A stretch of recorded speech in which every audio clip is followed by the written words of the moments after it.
Hi everybody, this is Michelle O'Neill from Bay State Pediatric Palliative Care. I hope that you are doing well.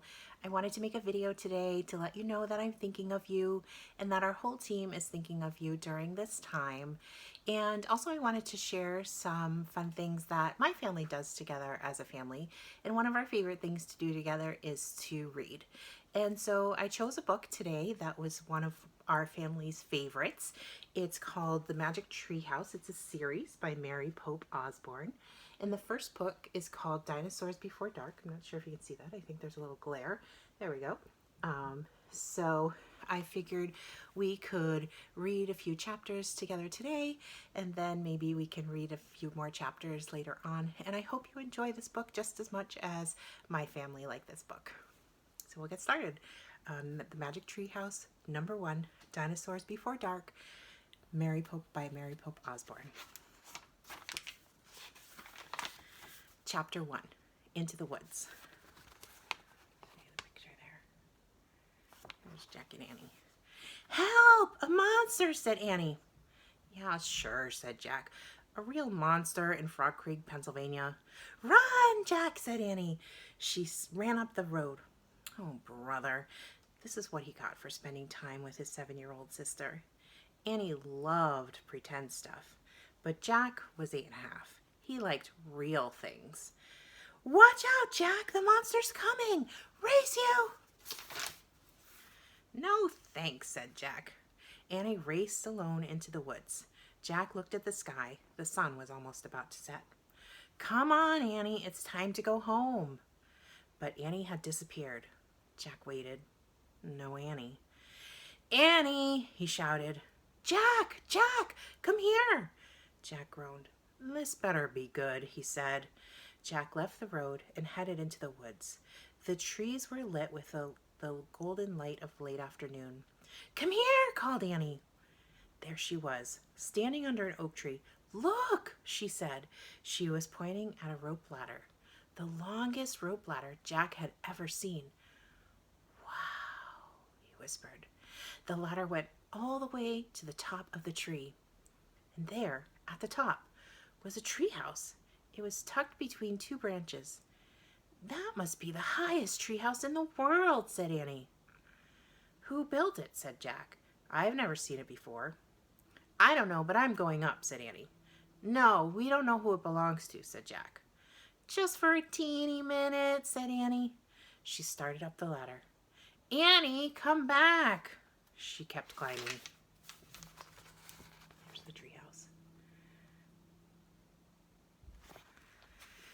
Jack sighed. Oh, Annie, it's almost dark. We have to go home. Annie disappeared into the side of the treehouse. Annie! Jack waited a moment. He was about to call again when Annie poked her head out of the treehouse window. Books! She shouted. What? It's filled with books. Oh man, Jack loved books. He pushed his glasses into place. He gripped the sides of the rope ladder and up he went. Chapter 2, The Monster. Jack crawled through a hole in the treehouse floor. Wow. The treehouse was filled with books. Books everywhere. Very old books with dusty covers. New books with shiny, bright new covers. Look, you can see far, far away, said Annie. She was peering out the treehouse window. Jack looked out the window with her. Down below were the tops of other trees. In the distance, he saw the Frog Creek Library, the elementary school, the park. Annie pointed in the other direction. There's our house, she said. Sure enough, there was their white wooden house with a green porch. Next door was their neighbor's black dog, Henry. He looked very tiny. Hi, Henry, Annie shouted. Shh, said Jack. We're not supposed to be up here. He glanced around the treehouse again. I wonder who owns all these books, he said. He noticed bookmarks were sticking out of many of them. I like this one, said Annie. She held up a book with a castle on the cover. Here's a book about Pennsylvania, said Jack. He turned to the page with the bookmark. Hey, there's a picture of Frog Creek in here, said Jack. It's a picture of these woods. Oh, here's a book for you, said Annie. She held up a book about dinosaurs. A blue silk bookmark was sticking out of it. Let me see, said Jack. He set down his backpack and grabbed the book from her. You look at that one, and I'll look at the one about castles, said Annie. No, we better not, said Jack. We don't know who these books belong to. But even as he said this, Jack opened the dinosaur book to where the bookmark was. He couldn't help himself. He turned to a picture of an ancient flying reptile, a pterodon. He touched the huge bat-like wings. Wow, whispered Jack. I wish I could see a pterodon for real. Jack studied the picture of the odd-looking creature soaring through the sky. Ah! Screamed Annie. What? Said Jack. A monster! Annie cried. She pointed to the treehouse window. Stop pretending, Annie, said Jack. No, really, said Annie. Jack looked out the window. A giant creature was gliding above the treetops. He had a long, weird crest on the back of his head, a shiny beak, and huge bat-like wings. It was a real, live pterodon. The creature curved through the sky. He was coming straight toward the treehouse. He looked like a glider plane. The wind began to blow. The leaves trembled. Suddenly the creature soared up high into the sky. Jack nearly fell out of the window trying to see it. The wind picked up. It was whistling now, and the treehouse started to spin. What's happening? Cried Jack. Get down, shouted Annie.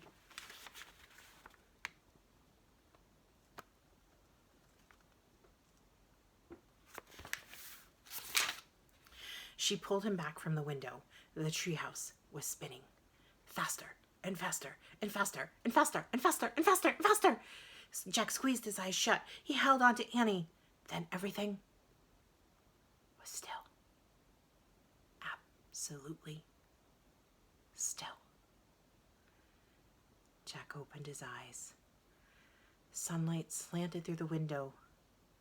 There was Annie, the books, his backpack.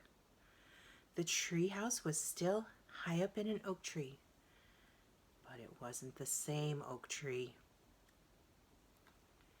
Chapter 3. Where is here? Jack looked out the window. He looked down at the picture in the book. He looked back out the window.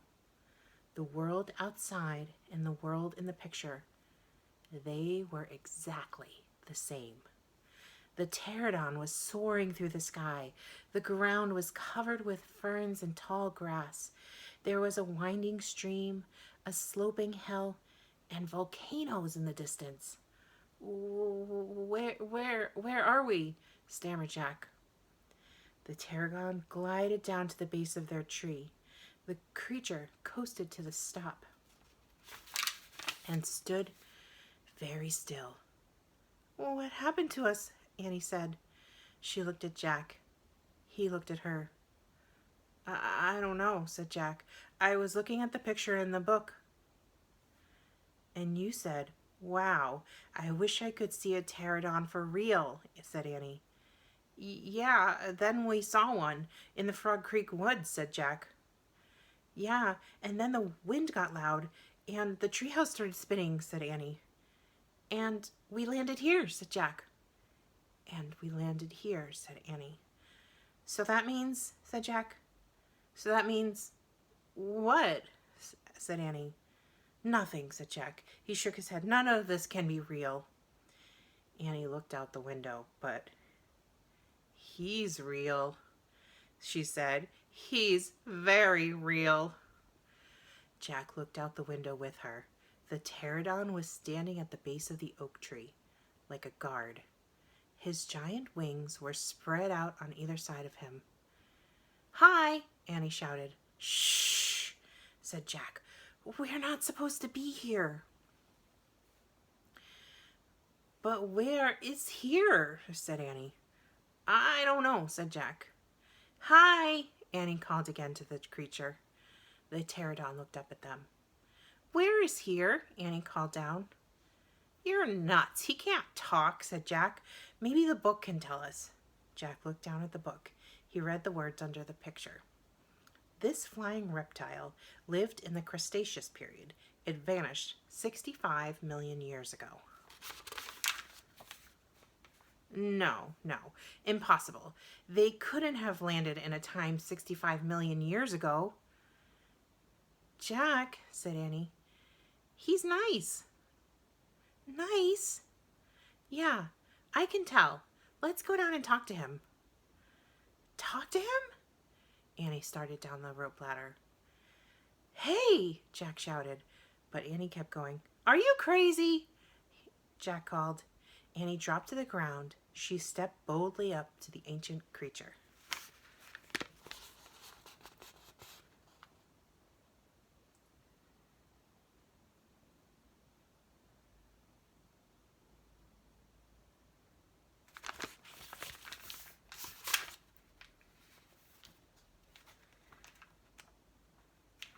Chapter 4. Henry. Jack gasped as Annie held out her hand. Oh, brother. She was always trying to make friends with animals, but this was going too far. Don't get too close to him, Annie, Jack shouted. But Annie touched the pterodon's crest. She stroked his neck. She was talking to him. What in the world was she saying? Jack took a deep breath. Okay. He would go down too. It would be good to examine the creature, take notes, like a scientist. Jack started down the rope ladder. When he got to the ground, Jack was only a few feet away from the creature. The creature stared at Jack. His eyes were bright and alert. He's soft, said Annie. He feels like Henry. Jack snorted. He's no dog, Annie. Feel him, Jack, said Annie. Jack didn't move. Don't think, Jack. Just do it. Jack stepped forward. He put out his arm very cautiously. He brushed his hand down the creature's neck. Interesting. A thin layer of fuzz covered the pterodon's skin. Soft, huh? Said Annie. Jack reached into his backpack and pulled out a pencil and a notebook. He wrote, Fuzzy skin. What are you doing? Asked Annie. Taking notes, said Jack. We're probably the first people in the whole world to ever see a live pterodon. Jack looked down at the pterodon again. The creature had a bony crest on the top of his head. The crest was longer than Jack's arm. I wonder how smart he is, Jack said. Very smart, said Annie. Don't count on it, said Jack. His brain's probably no bigger than a bean. No, he's very smart. I can feel it, said Annie. I'm going to call him Henry. Jack wrote in his notebook. Small brain? Question mark. Here's the picture.